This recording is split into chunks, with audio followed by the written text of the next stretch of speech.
Baik. Assalamualaikum warahmatullahi wabarakatuh. Bismillah, alhamdulillah, wassalatu wassalamu ala rasulillah, Sayyidina Muhammad wa ala alihi wa ashabihi wa mawala, amma ba'du. Hadirin yang dirahmati Allah subhanahu wa ta'ala, hari ini kita akan mencoba untuk membahas salah satu imam hadis yang masyhur, terutama dalam kutubus sittah.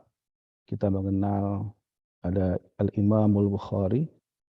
Imam Bukhari ini terkenal di dalam menulis sebuah runtutan hadis, kodifikasi hadis yang dinamai oleh para ulama Al-Jami'us Sahih. Dan kita mengenal juga bahwa hadis itu cukup menyebar di kalangan ulama Islam. Dalam bentuk teks, kita telah banyak mengenal beberapa kodifikasi hadis. Kita mengenal dengan istilah Al-Jami', Al-Musnad, Al-Atraf, As-Sunan, Al-Mustadrak, juga Al-Mustakhraj.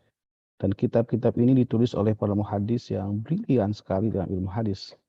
Dan hingga saat ini, kitab-kitab itu tidak hanya dapat kita akses dalam bentuk teks, dalam bentuk matba'ah, tapi juga sudah banyak penyedia IT, penyedia platform hadis yang itu dapat diakses dengan mudah, khususnya ketika kita sangat akrab di dunia teknologi untuk pencarian teori maupun kajian keislaman. Dan salah satu hadis yang terkenal dikodifikasikan dalam kitabnya itu adalah Al-Jami'us Shahih Al-Bukhari, dan kitab ini menempati urutan pertama dalam tashihan hadis, dan ini disepakati oleh para ulama terutama di Sunnah wal Jamaah yang tingkat kesahihan pada martabat pertama ini dihubungkan juga dengan keistimewaan penyusunnya, yaitu Imam Al-Bukhari. Hadirin rahimakumullah, kalau kita lihat biasanya nama ulama, seorang ulama itu suka dinisbahkan salah satunya pada tempat kelahirannya. Kita mengenal Imam Bukhari ini, nama lengkapnya Abu Abdullah Muhammad bin Ismail Al-Bukhari. Nisbah Al-Bukhari ini dirujuk kepada tempat kelahirannya adalah Bukhara. Dulu Bukhara ini termasuk pada istilah geografis kenegaraan bila di Mawara an-Nahar, negara di luar sungai. Dan sekarang ini berada di negara Uzbekistan. Dulu juga terkenal bila di Mawara an-Nahar ini adalah Transoksania. Transoksania ini sebuah wilayah Arab Utara yang berhubungan hari ini dengan Rusia, itu menyimpan banyak sekali peristiwa-peristiwa penting, terutama hubungan dengan aktivitas keilmuan ulama yang hidup pada zamannya. Hari ini kita mengenal ada Uzbekistan, ada Tajikistan, ada Turkmenistan, juga Kazakhstan. Dan mungkin secara geografis dan geopolitik hari ini itu ada di pecahan Uni Soviet. Imam Bukhari ini lahir di tahun 194 Hijriah atau 810 Masehi, dan beliau wafat di tahun 256 atau 870 Masehi. Nah, nisbah Bukhara menjadi Bukhari ini sangat melekat kepadanya, dan kita juga sering melihat beberapa ulama yang namanya itu dinisbahkan pada tempat-tempat kelahirannya. Dan ini juga kemasyhuran nisbah ini itu bisa menguatkan pandangan bahwa kalau yang disebut Imam Bukhari pasti bukan orang lain. Jadi nisbah Bukhara ini dinisbahkan kepada Al-Bukhari ketika ada namanya termaktub di dalam teks, maka biasanya itu langsung merujuk pada Imam Bukhari, ahli hadis ini. Ini sebuah nama yang masyhur di kalangan muslim, terutama di bidang ahli hadis. Hadirin yang berbahagia, apa sih keistimewaan Imam Bukhari? Kita bisa merujuk beberapa referensi, terutama mengenai biografi para ulama. Juga kita bisa mengetahui dalam Tabaqatul Muhaddisin, juga kita mengetahui dalam Tarikhul Islam, kita juga mengetahui dalam beberapa kitab-kitab yang merujuk kepada biografi ulama, terutama ulama hadis. Imam Bukhari ini memiliki keistimewaan dalam hafalan, juga kaidah pentasihan hadis. Jadi antara hifdzul hadis wa kaifiyatu tashihil hadis ini menjadi melekat kepadanya. Sehingga hafalan yang kuat ini dibarengi dengan pemahaman yang brilian. Tercatat di bidang hadis, itu beliau pernah hafal 100.000 hadis yang sahih. Tak terbayang 100.000 hadis yang sahih, juga 200.000 hadis yang tidak sahih. Dan kecerdasan ini menurut ahli sejarah itu sudah tampak pada masa anak-anak. Dan di masa dini inilah ia mampu menghafal sekitar 70.000 hadis beserta sanadnya. Jadi bukan hanya matan, bukan hanya teks pada hadis, tetapi untayan-untayan rawi yang dibalut di dalam sanad beliau hafal. Tidak hanya itu, beliau juga mengetahui tentang tarikhur ruh, sejarah perawi hadisnya. Ini sebuah kecerdasan yang luar biasa karena di hadis, di komponen keilmuan yang sifatnya formal, itu kita menemukan ada matan, lalu ada rawi, juga ada sanad sebagai jalur yang berbeda-beda. Imam Bukhari ini juga dikenal sebagai Amirul Mukminin fil hadis dan ini sangat melekat dihubungkan kepadanya oleh para ulama. Kenapa diberikan gelar Amir Mukminin fil hadis? Karena beliau memiliki kecerdasan dan hafalan yang luar biasa. Ini diakui oleh ulama sejamannya, muridnya juga ulama setelahnya. Dan hampir setiap informasi keagamaan setelah Al-Quran biasanya merujuk kepada kitab hadis sahihnya ini. Dan tercatat pula ada beberapa ulama hadis yang pernah berguru kepadanya. Kita mengenal Sahih Muslim, itu ada Imam Muslim An-Nisaburi juga pernah berguru kepada Imam Bukhari. Juga ada Imam An-Nasai yang menulis fikih hadis dalam kitabnya Sunan An-Nasai juga pernah berguru kepada Imam Bukhari. Kalau kita melihat keistimewaan yang brilian seperti ini, sangat jarang sekali orang yang mampu menghafal hadis di atas 100.000 hadis, bahkan dengan sanadnya. Nah, kemampuan luar biasa ini seolah menonjolkan keistimewaan rujukan Islam yang sangat banyak, yang sangat kompleks, dan itu berada di tangan orang-orang yang brilian. Apalagi jika kita melihat bagaimanakah kecerdasan itu muncul juga di dalam jalur periwayatan dengan matan yang sama. Kita mengenal bahwa ada beberapa hadis, dalam satu kitab hadis pun juga ada hadis yang matannya berulang, tetapi runtutan sanadnya berbeda. Nah, ini kan sungguh luar biasa bagaimanakah al-maharah al-mumayyizah fil sanad ini menjadi keistimewaan bagi ulama hadis, termasuk di dalamnya adalah Imam Bukhari. Sehingga tidak jadi keberatan para ulama ketika menjuluki beliau sebagai Amirul Mukminin fil hadis. Tak hanya itu sebenarnya, kodifikasi hadis yang ada di dalam kitabnya yang terkenal yaitu Al-Jami' As-Sahih Al-Bukhari itu menjadi rujukan semua kalangan, terutama dari sunnah ketika fatwa, ketika menuliskan kaidah-kaidah untuk penggalian hukum, juga ketika menjelaskan posisi hukum tertentu setelah menyebutkan ayat Al-Quran itu biasanya merujuk kepada kitab hadis. Dan keumumannya rujukan kitab hadis yang digunakan itu yang pertama kali melihat di hadis Bukhari. Sehingga ini ketashihan hadis yang diseleksi oleh Bukhari itu sangat ketat. Tak terbayang dari 600.000 hadis itu diseleksi oleh Imam Bukhari menjadi sekitar 7.500 hadis.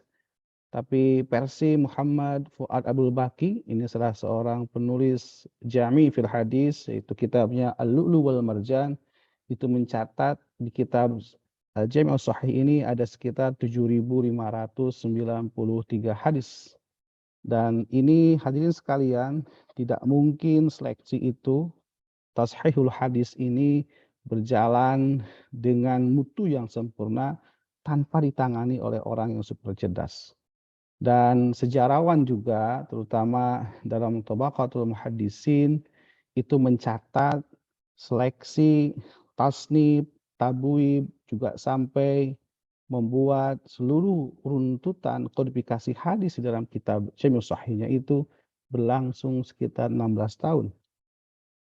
Nah, siapa kira-kira yang mendorong penyusunan kitab itu? Kita bisa mengenal salah satunya adalah Imam Ishaq bin Rohawih, dan ia pernah berkata pada Imam Bukhari, katanya begini, sangat diharapkan andaikan engkau menyusun hadis yang sahih. Perkataan Ishaq ini memupuk semangat Imam Bukhari untuk mengerahkan kecerdasannya untuk menyusun kitab yang terkenal ini. Dan kecerdasan yang luar biasa ini dan menghasilkan sebuah produk yang tingkat kesohihan hadisnya ini menjadi rujukan para ulama. Imam Bukhari itu tidak hanya memiliki kecerdasan yang brilian, tapi dia juga punya semangat dalam pengembaraan ilmu. Jadi ar-rihlah al-ilmiyah ini juga mendukung terhadap bagaimanakah produk kodifikasi hadis, tasnif, wat tabi fil hadisnya ini menjadi rujukan yang sangat kuat. Terlebih kalau kita melihat hadis, ini pasti memerlukan hafalan, juga pasti memerlukan validnya pertemuan guru atau perawi juga dengan murid. Kita bisa melihat bagaimanakah simbolisasi dari pertemuan guru, murid, juga orang-orang yang meriwayatkan hadis itu. Kita bisa melihatnya misalkan saja dalam bahasa sanad, kita mengenal ada istilah haddatsana, kita mengenal ada istilah akhbarona, kita mengenal ada istilah anba'ana, dan terkadang kita juga ada jalur periwayatan mengenai ijazah, ajazana, juga terkadang ada jalur periwayatan yang menggunakan tulisan. Tetapi kebanyakannya kita menemukan di Jami'us Shahih, juga di Kutubus Sittah, itu kalimat kaifiyatu tahammil hadis itu menggunakan kata akhbarona maupun hadasana. Nah, dua hal inilah antara kecerdasan dengan semangat yang luar biasa itu menjadi pendorong yang kuat untuk menyeleksi hadis secara ketat. Banyak sekali kota-kota sekitarnya dan bahkan di luar Transoksania yang Imam Bukhari pernah mengunjungi, menemui guru-gurunya di bidang hadis.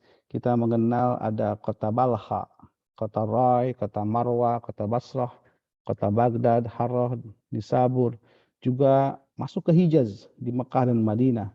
Dan inilah menjadi kota-kota utama jalur transmisi periwayatan hadis yang dilakukan oleh Imam Bukhari. Di kota-kota ini, Imam Bukhari memastikan bertemu dengan perawi. Ini menjadi satu kekhasan hadis ketika itu. Jadi jalinan sanad itu harus dipastikan ketemunya antara penerima maupun pembaca hadis, antara guru dengan murid. Ini menjadi sebuah perjalanan yang cukup berkualitas dalam ilmu. Bertemu guru, membawa hadis, mengkonfirmasi, kemudian pentashihan. Ini kan proses ini memerlukan sebuah pengerahan kemampuan yang luar biasa sampai pada tasnif wa tabib fi kutubil hadis.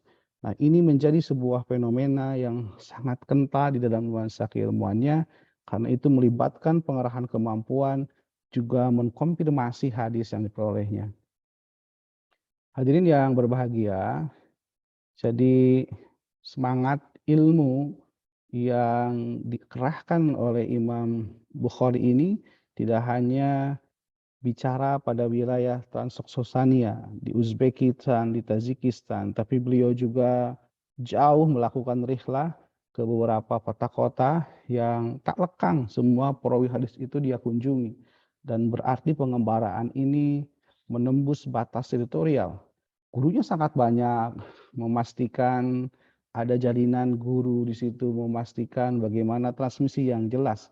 Kita bisa melihat itu dalam ragam rangkaian sanad yang pernah kita sebutkan tadi. Ada beberapa teks-teks di dalam tahammul hadis wal ada hadasana, ada akhbarona, ada anba'ana, ada ajazana, atau terkadang kita menemukan kata balana. Dan ini menjadi sebuah gambaran bahwa si perawi hadis itu bertemu dengan para perawi yang lainnya. Siapa saja sih guru-guru Imam Bukhari itu karena beliau kan tadi banyak sekali menemui guru di berbagai Al-Amsar Al-Islamiyah, kota-kota besar yang ada di dunia Islam ketika itu. Di Baghdad sebut saja, dia menemui Muhammad bin Isa At-Tiba, menemui Suraij bin Nu'man, menemui Ahmad bin Hambal. Ini Ahmad bin Hambal kan di bidang hadis beliau menulis kitab yang terkenal Musnad Ibn Hambal, dan ini musnad yang cukup populer dan masyhur yang penguatan hadisnya digunakan para imam madhab, terutama di dalam madhab Hambali, juga beberapa ulama-ulama yang sejaman dengan Ahmad bin Hambal. Jadi banyak sekali rangkaian satu kota ke kota yang lain, Imam Bukhari menemui perawi-perawi, menemui guru-gurunya, dan itu dipastikan bertemu langsung, dipastikan ada jalur transmisi langsung. Dan kalau kita lihat banyaknya kota yang dikunjungi, banyaknya perawi yang dikunjungi juga oleh Imam Bukhari, berarti rangkaian ilmu Imam Bukhari itu dengan gurunya sangat luar biasa. Dan ini menjadi sebuah asumsi penguatan bahwa hari ini di pesantren maupun di Jamiat Al-Islamiyah, sanad ilmu itu penting.